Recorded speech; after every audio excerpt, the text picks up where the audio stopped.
میں آج آقا تمام اپنے غلام رہنو حبیب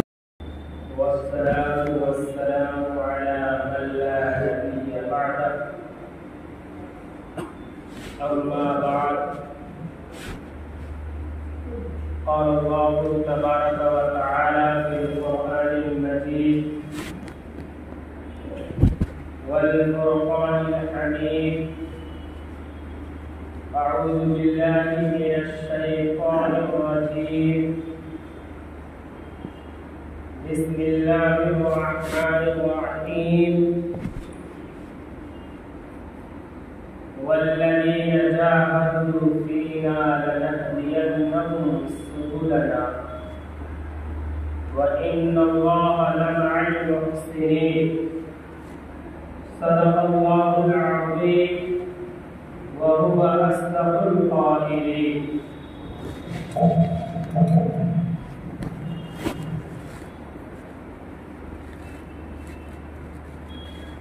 اٹھائے وقت کچھ لالا نے کچھ نرگس نے کچھ گل نے اٹھائے وقت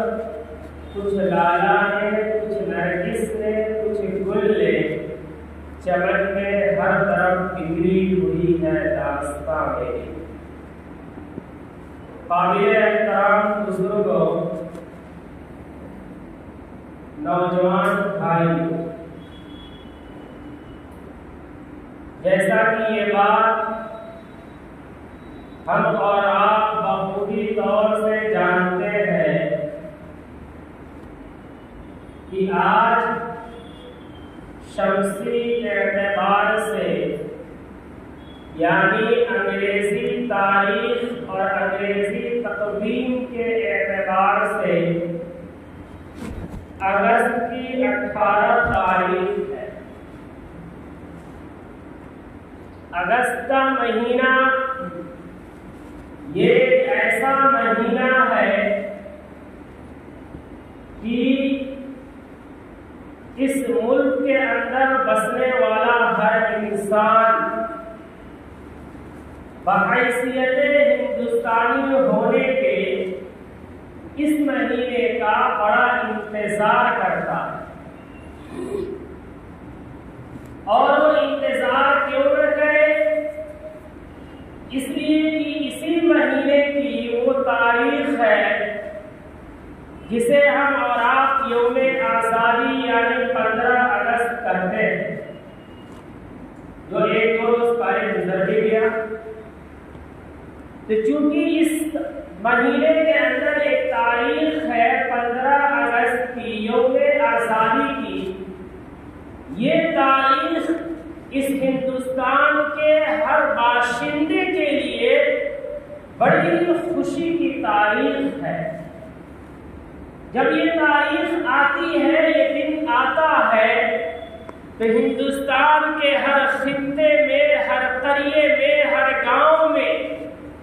حکومتی سطح پہ یا عوامی سطح پہ ہر ہندوستانی اپنے ملک سے اظہار محبت کے طور پہ اپنے پرچم اور جھنڈے کو لہراتا ہے، اور اس موقع سے ہندوستان کی تاریخ آزادی بیان کی جاتی ہے کہ جن بزرگوں نے، جن لوگوں نے اس ملک کو آزاد کرایا، ان کی قربانیاں بیان کر کے نئی نسلوں کو اس بات پہ آمادہ کیا جاتا ہے کہ آج اگر ضرورت اس طرح کی حالات کی پڑتی ہے تو تمہیں بھی وہ قربانی دینی چاہیے۔ لیکن میرے دوستوں اور بزرگوں، جو ہمیں کہنا ہے وہ یہ ہے کہ اس موقع سے جو تاریخ بتائی جاتی ہے، اگر آپ اس کا جائزہ لیں، آپ اس کا تجزیہ کریں، تو آپ کو یہ چیز کھلے طور پر معلوم ہوگی کہ اس تاریخ میں زیادہ تر نام جن مجاہدین آزادی کا لیا جاتا ہے وہ مسلمانوں کے بلکہ برائے نام ایک دو نام ذکر کر دیے جاتے ہیں اور تاریخ ایسے انداز سے بیان کی جاتی ہے کہ معلوم یہ چلتا ہے کہ اس ملک کی آزادی میں مسلمانوں کا کوئی بڑا رول نہیں رہا، کوئی بڑا کردار نہیں رہا ہے۔ جبکہ آپ کو میں بتاتے چلوں کہ یہ ملک جہاں ہم اور آپ شب و روز گزار رہے ہیں، یہ وہ ملک ہے جہاں ہمارے اور آپ کے باپ دادا یعنی مسلمانوں نے 1-2 سال نہیں بلکہ بالاتفاق 800 سال تک حکومت کی اور بالاختلاف 1000 سال حکومت کی۔ لیکن جب یہاں کے مسلم حکمران نے اللہ کی دی ہوئی اس عظیم نعمت کی ناقدری کی، جب اپنے معاشرے میں عیاشیوں کو جنم دے دیا،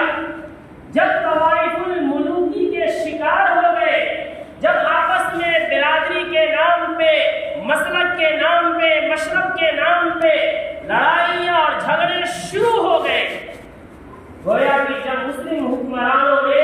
اللہ کی اس نعمت کی جب ناقدری کی تو رب کریم نے یہ ملک مسلمانوں کے ہاتھوں سے چھین کر کے انگریز جیسے ملعون اور جابر و ظالم قوم کے ہاتھوں میں دے دیا۔ لیکن یہ بات ہمیں معلوم ہونی چاہیے کہ پھر اسی انگریز سے اس ملک کو آزاد کرانے کے لیے اگر سب سے زیادہ کسی نے قربانی دی ہے تو میں کھلے لفظوں میں کہنا چاہتا ہوں کہ وہ ہمارے مسلم علماء اور مسلم لیڈران اور قوم کے باغیور لوگوں نے، بلکہ ہمارے مسلمانوں نے جتنی قربانیاں دی ہیں اتنا غیروں نے جتنا ہمارے مسلمانوں نے اپنا خون بہایا ہے اتنا غیروں نے اپنا پسینہ بھی اس کی آزادی میں نہیں بہایا۔ لیکن اتنی قربانی کے باوجود جب سے یہ ملک آزاد ہوا اس وقت سے لے کر آج تک، آج کی تاریخ تک سب سے زیادہ ظلم و بربریت کی شکار اگر کوئی قوم ہے، سب سے زیادہ کسی قوم کی نئی نسلوں کو تباہ کیا جا رہا ہے، سب سے زیادہ اگر کسی قوم کی بستیوں کو اجاڑا جا رہا ہے، سب سے زیادہ اگر کسی قوم کے عبادت خانوں کو مسمار کیا جا رہا ہے، خاکستر کیا جا رہا ہے، تو مجھے کوئی خوف نہیں ہے کہتے ہوئے کہ وہ کوئی اور نہیں ہے حکومت مسلمہ، وہ اس ملک کے وہ مسلمان ہیں جن کے باپ دادا نے اپنا خون، اپنا پسینہ بہا کر کے اس ملک کو آزادی کی نعمت عطا کی۔ میں مختصراً آپ کو بتاتا ہوں اس کی آزادی کی تاریخ تاکہ آپ جانیں، اس لیے کہ جب ہم اپنی تاریخ نہیں جانیں گے تو اپنے حق کا مطالبہ بھی نہیں کریں گے، جب ہم اپنے اتہاس کو نہیں سمجھیں گے تو ایک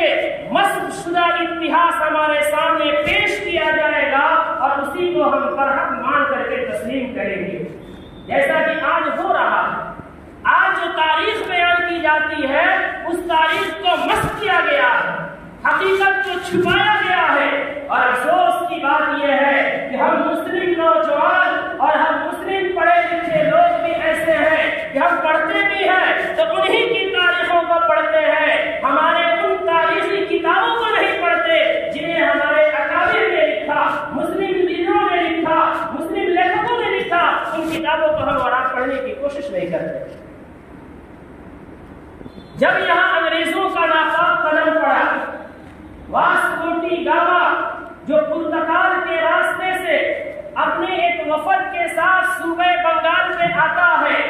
اور اس ہندوستان کے اندر داخل ہوتا ہے اور یہاں وہ اپنی تجارت اور بزنس کو شروع کرتا ہے۔ آپ تمام پڑھے لکھے لوگ ہیں، میں صرف آپ کو بتانا یہ چاہتا ہوں کہ آج ہم نے اپنی تاریخ کو بھلا دیا ہے، اپنے اکابر کی قربانیوں کو بھلا دیا ہے، اپنے علماء کی وکالہ پانی کی سزاؤں کو بھلا دیا ہے، شاملی کے میدان میں وہ توپوں کے سامنے چیخنے اڑتے جسموں کو بھلا دیا ہے، دہلی کے لال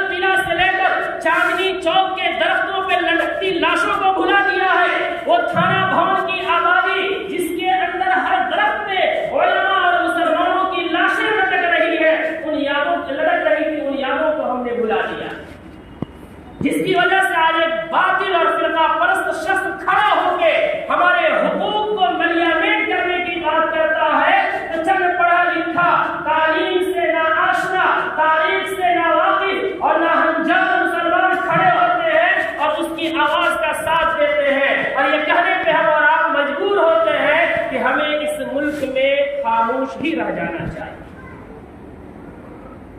جب انگریز یہاں آئے، جب ان کی قوت بڑھتی گئی، ایک وقت وہ بھی آیا کہ جب حکومت برطانیہ سے ایک موٹی رقم لے کر کے یہاں ایسٹ انڈیا کمپنی کو تشکیل دیا گیا۔ جب وہ کمپنی تشکیل دی گئی تو انگریزوں نے اپنے مقاصد ہندوستانی حکمرانوں کے سامنے بیان کیا کہ ہمارا مقصد یہ ہے کہ اس کمپنی کے ذریعے سے ہندوستان کو اور مضبوط کرے، ہمارا مقصد یہ ہے کہ اس کمپنی کے ذریعے سے ہندوستانی عوام کو روزگار عطا کرے، ہمارا مقصد یہ ہے کہ اس کمپنی کے ذریعے سے ہم حکومت ہند اور حکومت برطانیہ کے درمیان سفارتی تجارتی تعلقات کو مضبوط کرنا چاہتے ہیں۔ انہوں نے یہ اچھے خواب دکھائے، انہوں نے یہ اچھی پلاننگ دکھائی، یہ بہترین منصوبے یہاں کے عوام اور یہاں کے حکمرانوں کے سامنے بیان کیا، لیکن اس کمپنی کو تشکیل دینے کے پیچھے جو راز تھی، جو ان کا ناپاک منصوبہ تھا، جو ان کے ناپاک خواب تھے، اس ملک پر حکومت کرنا، اس کو اپنے قبضے میں لینا، انہوں نے اس کا اظہار ہرگز نہیں ہونے دیا۔ لیکن دھیرے دھیرے جب اسی ملک پہ ایسٹ انڈیا کمپنی کو مکمل مضبوطی حاصل ہو گئی اور اس کمپنی نے ہندوستان کے بڑے بڑے علاقوں کو اپنے زر میں لے لیا، جب اس کمپنی کو یہ لگا کہ اب ہماری توتی بولی جائے گی تو اس نے اپنے قوانین بھی نافذ کرنے شروع کر دیے، اپنے ناپاک منصوبوں کا اظہار بھی شروع کر دیا۔ میں آپ کو بتانا چاہتا ہوں کہ ان انگریزوں کے ناپاک منصوبے کا اگر سب سے پہلے کسی نے ادراک کیا، اگر کسی کو معلوم چلا اور کسی نے یہ محسوس کیا کہ یہ انگریز ملعون ایسٹ انڈیا کمپنی کی شکل میں ہمارے ملک کو چھیننا چاہتا ہے، ہمیں غلام بنانا چاہتا ہے، ہمیں غلامی کی زنجیروں میں جکڑنا چاہتا ہے، مجھے کہنے میں کوئی خوف نہیں ہے، وہ بھاگنے والا اور اس چیز کو محسوس کرنے والا کوئی ہمارا برادر ہندو بھائی نہیں تھا، کوئی بدھسٹ نہیں تھا، کوئی جینی نہیں تھا، کوئی سکھ نہیں تھا۔ سب سے پہلے انگریزوں کے ناپاک منصوبے کو اگر کسی شخص نے بھانپا، کسی شخص نے جانا، کسی شخص نے اس کے خلاف محاذ بنایا، کسی شخص نے اس کے خلاف فوج کو بھیجا، وہ کوئی اور نہیں، وہ یہاں کا ایک مسلم حکمراں صوبہ بنگال و بہار کا سلطان سراج الدولہ تھا، جس نے 1757 کے اندر پلاسی کے میدان میں 50,000 کا لشکر جرار لے کر کے انگریزوں کے خلاف برسرے پیکار ہو گیا، میدان جنگ میں پہنچ گیا، انگریزوں سے لڑائیاں شروع ہو گئی۔ مسلمانوں کی قوت اور طاقت کی صورتحال یہ تھی کہ مسلمان کامیابی کی طرف بڑھ رہے تھے، لیکن اپنے ہی ایک غدار میر جعفر کی غداری کی وجہ سے وہ جنگ مسلمانوں کو ہارنی پڑ گئی، اور جس کے پاداش میں سراج الدولہ کو انگریز نے شاہراہ عام پر شہید کر کے ان کو پھانسی کے پھندوں پر لٹکا دیا، ان کو شاہراہ عام پر لٹکا دیا، کہ دنیا لٹکا دیا کہ اس ملک کے خطے خطے میں یہ بات پھیل جائے کہ جو انگریز کے خلاف کھڑا ہوتا ہے اس کا حشر یہی ہوتا ہے۔ پھر اس کے بعد جب انگریز دھیرے دھیرے قدم آگے بڑھاتے چلے گئے، ہندوستان کے مختلف خطوں کو، مختلف علاقوں کو اپنے زیر نگی کرتے چلے گئے، کسی سے مصالحت کر کے، کسی سے معاہدہ کر کے، کسی سے لڑائیاں کر کے، جب ان انگریزوں کا ناپاک قدم پڑا سرزمین میسور پہ، وہاں بھی ہمارا ایک شیر خدا موجود تھا، ٹیپو سلطان شہید رحمۃ اللہ علیہ۔ ٹیپو سلطان شہید وہ مجاہدین آزادی ہیں، وہ ہمارے مسلم لیڈر ہیں جنہوں نے انگریزوں کے سامنے جنہوں نے انگریزوں سے مصالحت نہیں کی، جنہوں نے انگریزوں کے سامنے چیلنج کر کے کہا کہ میں تمہیں یہاں کا حکمران تسلیم نہیں کر سکتا، میں تمہیں اپنی زمین نہیں دے سکتا، چاہے اس کے بدلے میں ہماری جسم کی بوٹیاں کر دی جائیں۔ چنانچہ وہ وقت بھی آیا کہ سرزمین میسور میں انگریزوں کے خلاف ٹیپو سلطان شہید نے محاذ بنایا، انگریزوں سے لڑائیاں شروع ہوئی، اور 1799 کی وہ تاریخ ہے جب حضرت ٹیپو سلطان شہید انگریزوں کے خلاف جنگ لڑ رہے تھے۔ وہاں بھی مسلمانوں کی طاقت اور مسلمانوں کے ساتھ اللہ کی نصرت کا صورتحال یہ تھا کہ وہاں بھی مسلمان کامیابی کی طرف بڑھ رہے تھے، لیکن وہاں بھی میر قاسم کی غداری کی وجہ سے مسلمانوں کو وہاں شکست ہوتی تھی۔ کسی نے حضرت ٹیپو سلطان سے کہا کہ آپ یہاں کے حکمراں ہیں، آپ یہاں کے بادشاہ ہیں، میر قاسم نے غداری کی، یہ خبر جنگل کی آگ کی طرح فوج میں پھیل گئی ہے، اس لیے آپ واپس ہو جائیں ورنہ آپ کو شہید کر دیا جائے گا۔ وہ ٹیپو سلطان نے جرأت کی وہ مثال پیش کی اور وہ تاریخی جملہ بولا جو آج کی تاریخ کے کتابوں میں سنہرے حروف سے لکھے جاتے ہیں کہ انہوں نے کہا کہ گیدڑ کی 100 سالہ زندگی سے شیر کی ایک دن کی زندگی بہتر ہے۔ یہ کہتے ہوئے میدان کارزار میں کود پڑے اور انگریزوں کی لاشوں کی کشتے کے پشتے لگاتے ہوئے جام شہادت نوش کر بیٹھے۔ جب ٹیپو سلطان شہید ہو گئے تو انگریز کا جو گورنر تھا، جو جنرل تھا، وہ ان کے سینے پہ کھڑا ہو کر کے اس نے یہ آواز لگائی تھی اور یہ کہا تھا کہ اب ہمیں ہندوستان پہ حکومت کرنے سے کوئی طاقت نہیں روک سکتی۔ اس لیے کہ انگریز کو بھی معلوم تھا کہ ہمارا مقابلہ مضبوطی سے کوئی کر سکتا ہے تو یہی لوگ ہیں۔ پھر اس کے بعد دہلی پہنچا اور مغلیہ سلطنت کا آخری حکمراں بہادر شاہ ظفر کو قید کرتا ہے، رنگون بھیجتا ہے۔ جب اس کی خبر شاہ عبدالعزیز محدث دہلی کو ملتی ہے، وہ ماہیے میں آپ کی طرح تڑپ اٹھتے ہیں اور انہوں نے ایک فتویٰ تیار کیا اور اس فتوے کے اندر 1803 میں وہ فتویٰ جاری کرتے ہیں جس میں وہ کہتے ہیں کہ ہندوستان دارالحرب ہے، مسلمانوں کو اب اٹھ کھڑا ہونا چاہیے، ہندوستانیوں کو اٹھ کھڑا ہونا چاہیے اور اس انگریز ملعون سے اپنے وطن کو آزاد کرانے کے لیے اپنے جان و مال کی قربانی پیش کرنی چاہیے۔ چنانچہ انہی کے اشارے پہ ان کے شاگرد رشید شاہ اسماعیل شہید اور ان کے مرید خاص سید احمد شہید پورے ہندوستان کا دورہ کر کے انگریزوں کے خلاف عوام کو مشتعل کرنے کا کام کیا، لیکن انجام کار 1831 کے اندر ان کو بالاکوٹ کی پہاڑیوں میں ایک غیر مسلم حکمراں کے ذریعے شہید کر دیا گیا۔ لیکن مسلمانوں کی جوش آزادی ابھی سرد نہیں پڑی، مسلمان قدم اپنا آگے بڑھاتے گئے اور پھر ایک مضبوط محاذ بنایا گیا اور 1857 کے اندر شاملی کے میدان میں لاکھوں کی تعداد میں مسلمان اکٹھا ہوتے ہیں، انگریز سے جنگیں ہوتی ہیں، لیکن مسلمانوں کے پاس اسلحہ کی کمی ہوتی ہے، جس کی وجہ سے اس کے جو لیڈر تھے حضرت مہاجر مکی رحمت اللہ علیہ، مولانا قاسم نانوتوی رحمت اللہ علیہ، رشید احمد گنگوئی، جعفر خانیسری، یہ وہ وہاں کے لیڈر اور قائد تھے جن کو زخم کھانا پڑا اور ان کو شکست دیکھنی پڑی۔ 1857 کی وہ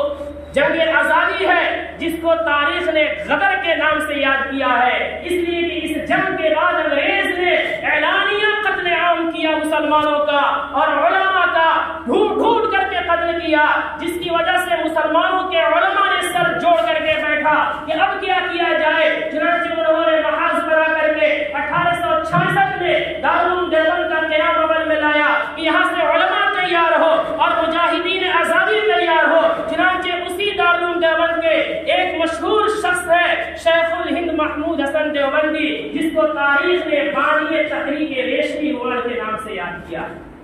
انہوں نے انگریزوں کے خلاف ایک ایسی چال چلی تھی، ایک ایسا محاذ بنایا تھا کہ اگر وہ محاذ کامیاب ہوتا تو پھر ہندوستان کا نقشہ کچھ اور ہوتا، لیکن بدقسمتی سے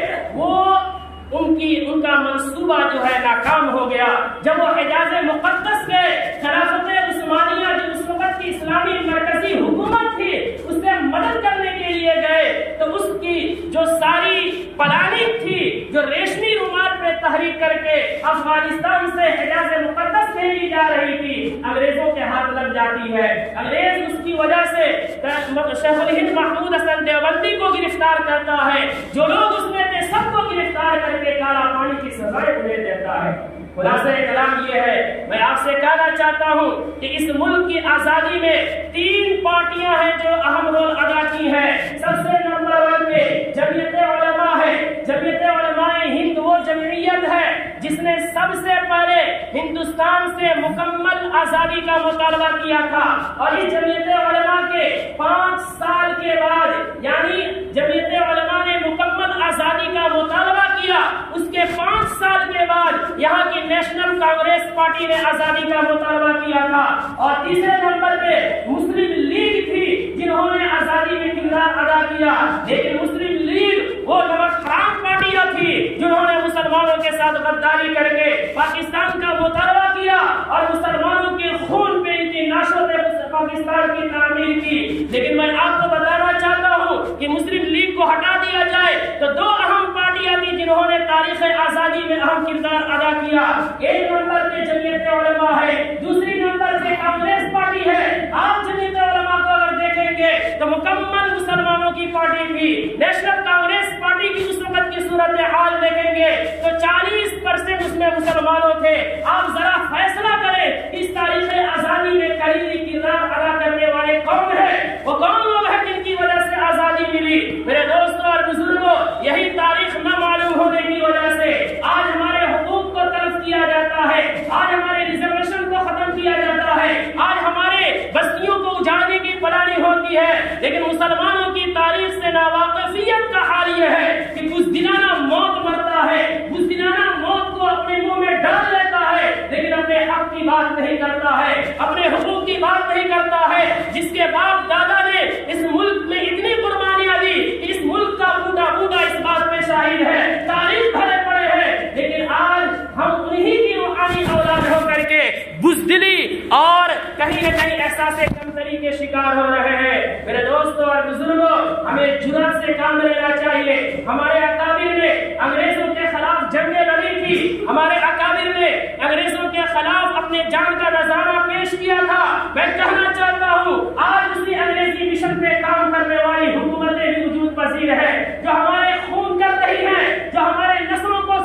سے کھیل رہی ہے، جو ہماری مسجدوں کو توڑ رہی ہے۔ ہمیں قانونی دائرے میں رہتے ہوئے اپنے حقوق کی بات کرنا یہ ہمارا قانون دیا ہے، اور قانون کے دائرے میں رہتے ہوئے بھی ہم حقوق کی بات نہیں کرتے، یہ نامردی ہے، یہ بزدلی ہے۔ پھر ایسے بزدلی کی اجازت نہ ہماری شریعت دیتی ہے نہ ہمارا قانون دیتا ہے۔ ہمارا قانون بھی یہ کہتا ہے اگر تمہاری جان مارنے کے لیے کوئی آ جائے تو بزدلی کی موت نہ مرو، اس مارنے والے کو تم بھی مرو۔ لیکن مسلمانوں کا صورتحال تو دیکھ لے، ہماری شریعت بھی کہتی ہے کہ اگر تم پر کوئی ظلم کر رہا ہے اس کے سامنے اپنے دست و بازو پھیلا کے مر نہ جاؤ، یہ بزدلانہ موت ہے۔ جرأت کی مثال پیش کر کے اس ظالم کے ظلم کی سزا دو تاکہ اسے احساس ہو۔ میرے دوستوں اور بزرگوں، ہمیں اپنی تاریخ معلوم کرنی چاہیے، ہمیں دنیا کی لٹریچروں کو چھوڑ کر اپنی تاریخ آزادی کی لٹریچروں کو پڑھنا چاہیے، نئی نسلوں کو بیدار کرنا چاہیے،